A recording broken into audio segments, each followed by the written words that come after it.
The first time I saw one of these simple electric trains, I thought it was a fraud. I thought someone had a magnet attached to a motor underneath the table, and that was pulling the battery and magnet combination around. It turns out that this is a variation of a homopolar motor, that is a motor where the electricity flows always in the same direction, and is actually quite easy to build and makes a great science experiment. This video will show you how to put one of these together and how to optimize its performance. And in no time, you'll be making tracks such as this.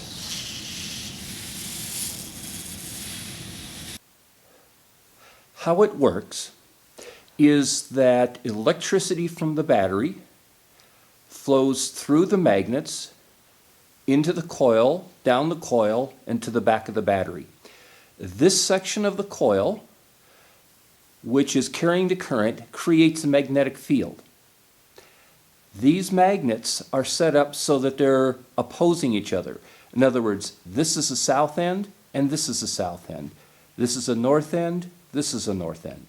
And what happens is that when the battery's polarity is correct, this magnet is repelled by the field inside the coil, and this one is attracted to it. So it moves along by being pushed forward or repelled by the front magnets and attracted or pulled by the rear magnets. This sort of very simple electric train was not possible until the rare earth supermagnets became available. Earlier alnical and ceramic magnets simply do not have enough magnetic field strength to operate with the currents a battery can supply. The first time I tried making this, I could not get it to go. What happened is that I had gotten my supermagnets from a local hardware store, and these were poor quality. Supermagnets are rated in the N system. The higher the number, the more powerful they are.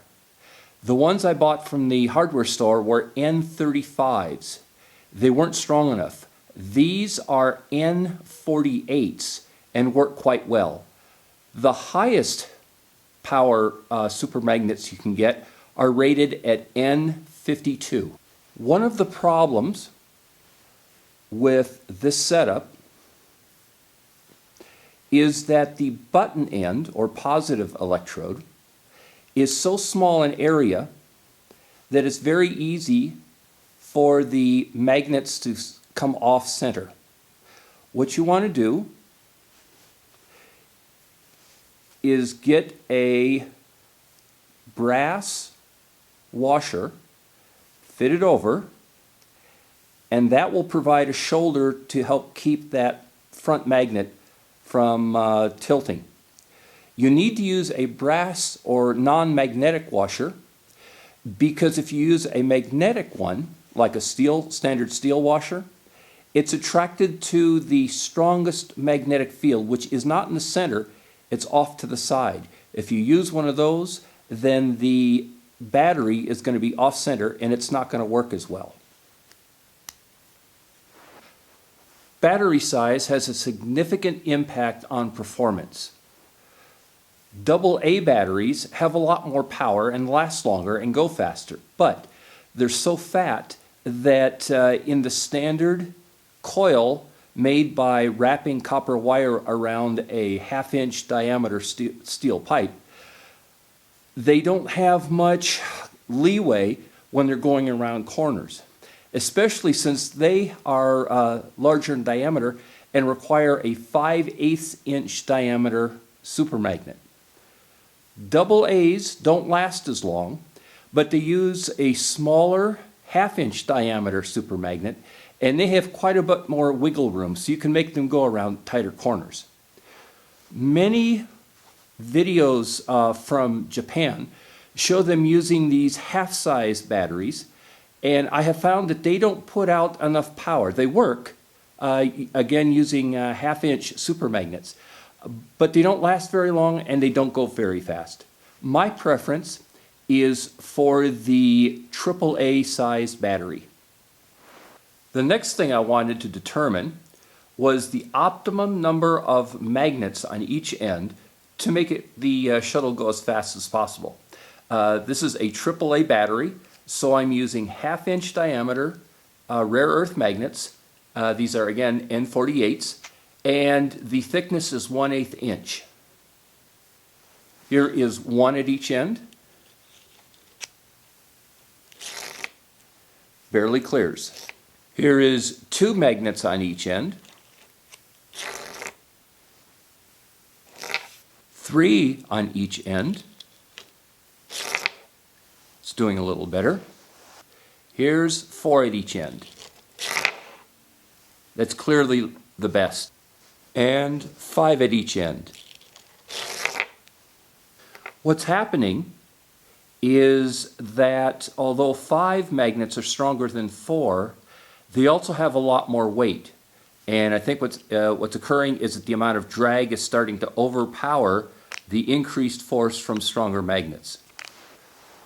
I've repeated this test several times, making sure that the batteries hadn't aged. And this always comes out the same, that 4 of the 1/8 inch thick, half-inch diameter N48 magnets on a AAA battery seems to be about optimum in terms of the trade-offs between drag and thrust.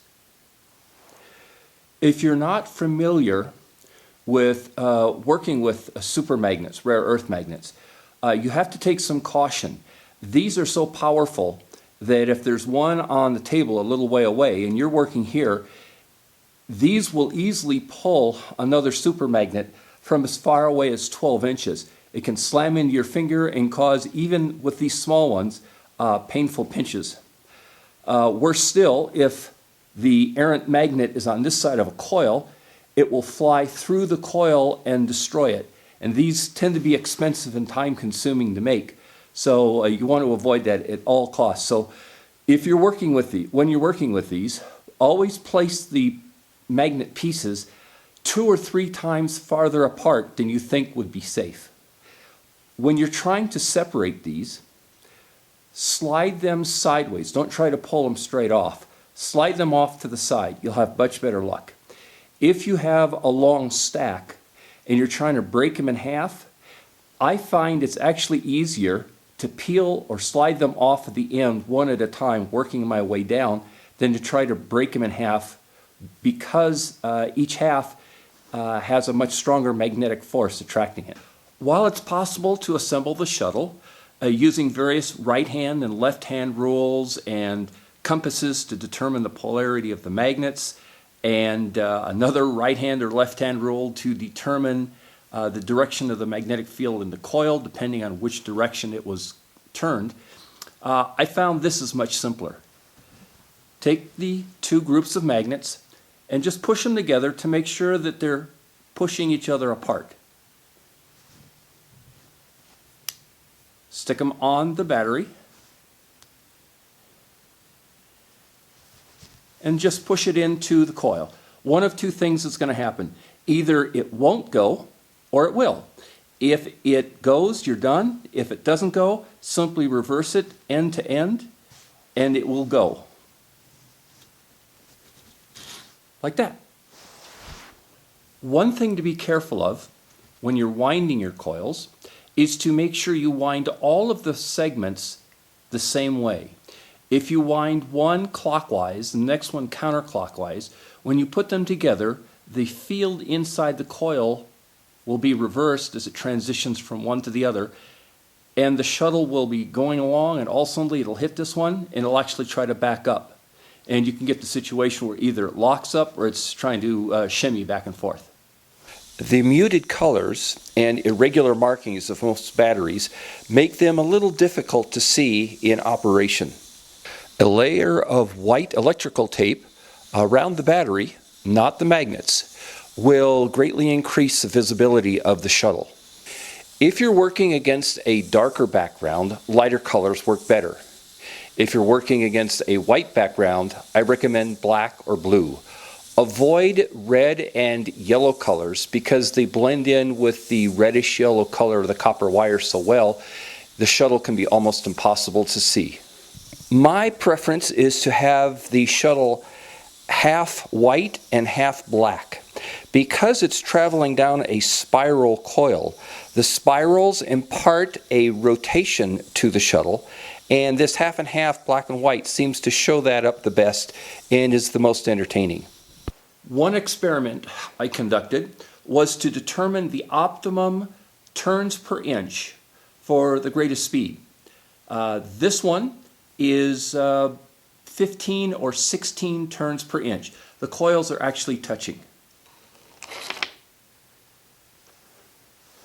This one, the coils are about 12 turns per inch. Here is the 9 turns per inch. And finally, this last one, they are a mere 5 turns per inch. It's barely working. So it would seem that the 12 turns per inch is optimum. And that is true in as far as making the shuttle move as fast as possible. But the problem with this is that at this tight a winding, the shuttle is very difficult to see. For this reason, I actually prefer the slightly wider spacing of about 9 turns per inch. Another problem with this close spacing is that the shuttle goes so fast, sometimes it's hard to see it. Also, the copper wire is not cheap. It runs about $20 a pound, and at this spacing, a pound will only give you 3.5 feet of track. To wind the coil that serves as the track for the train, I start with a 1/2 inch diameter steel conduit from the electrical department of a hardware store. I fit a drill bit into it that's pretty snug, and then secure it with a little bit of duct tape, and then chuck that into an electric drill with a variable speed. A mandrel of almost any type to hold the spool will allow it to spin freely. I have found that a bamboo skewer provides the perfect spacing. So if you place it like that, and then start to drill, with a little practice, you can create a very uniform coil. This is a job that's done better with 2 people. I limit the lengths I make to about 65 inches. When the ends are cut, the wire will unspool, loosen up a little bit, and contract to about 56 inches, so you lose about 10 inches. If you have any spacings that are a little too tight, once it's loose, you can either compress it or pull it apart to gently correct the spacing. The track, unfortunately, is not cheap. A 1-pound spool of 18 gauge bare copper wire, which is what I prefer. It forms easily, and yet it's stiff enough to hold its shape, will produce a total of 11, 12, maybe 13 feet of track or coil, depending on the spacing.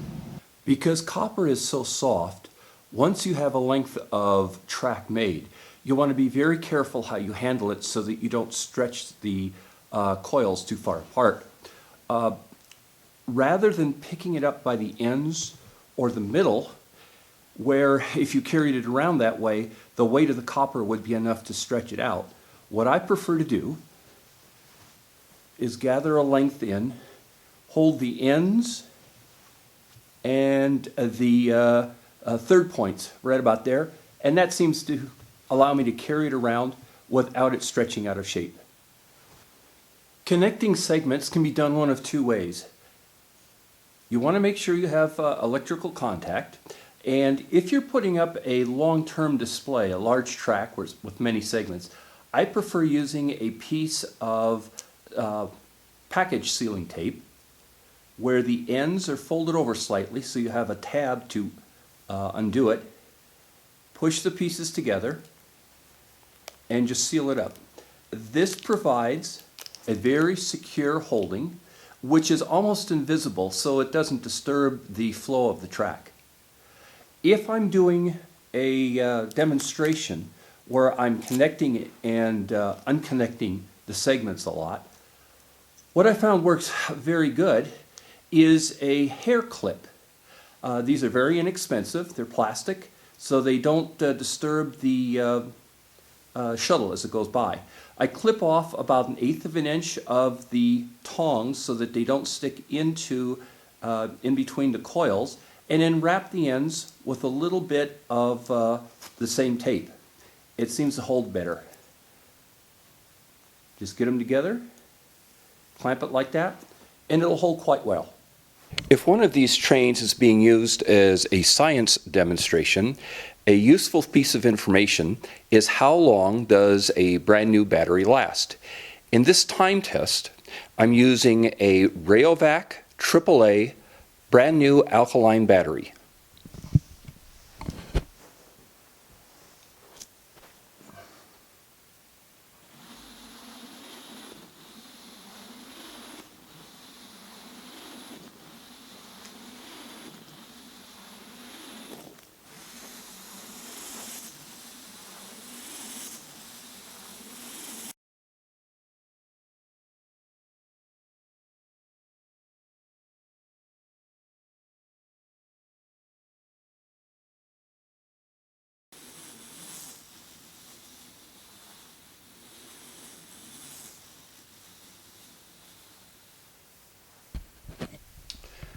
All right, if that didn't seem to last too long, you have to appreciate that the copper wire creates a dead short between the battery's terminals. It's surprising it lasted even that long. The next thing I wanted to determine is which battery provided the longest run time for the lowest amount of cost. I found the Energizer Max lasted the longest at the least cost. So this is what I'll be using in the future. Because batteries are not designed for a dead short situation such as this electric train, these results should not reflect on the quality of the battery. If you want to make a more complicated display with an incline that the shuttle will move up, I found the maximum angle a fresh battery can support is a rise of 3 inches in a run of 12 inches.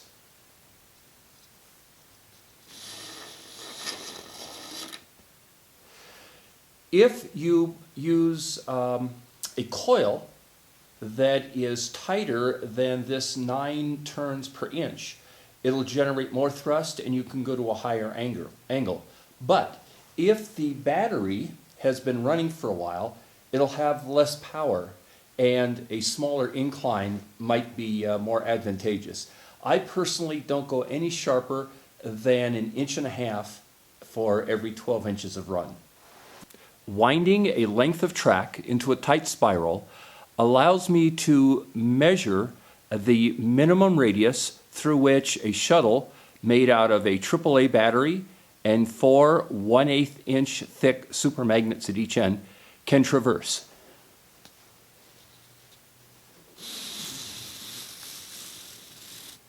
It comes out to be about 3 inches on radius. However, for setting up real tracks, I prefer going no sharper than a 6-inch radius.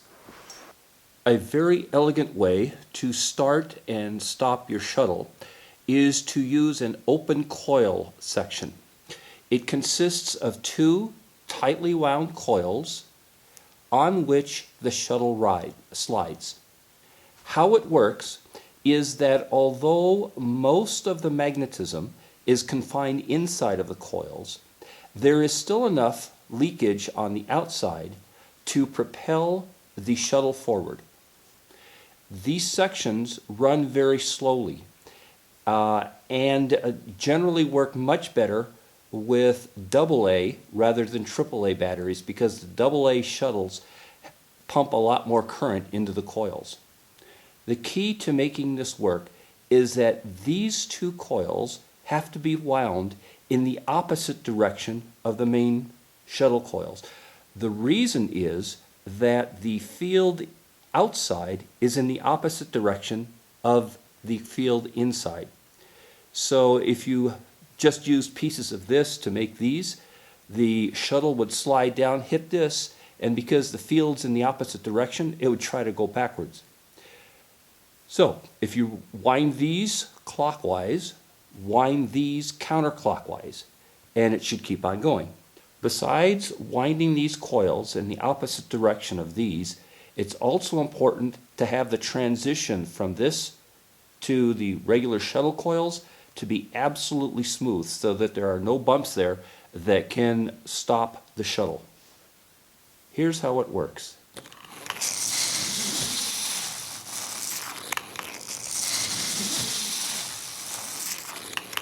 I hope you found this video interesting and entertaining. But I have to warn you that these trains are so much fun to build that it's easy to get carried away, as the following segment will show. Ready, set, launch.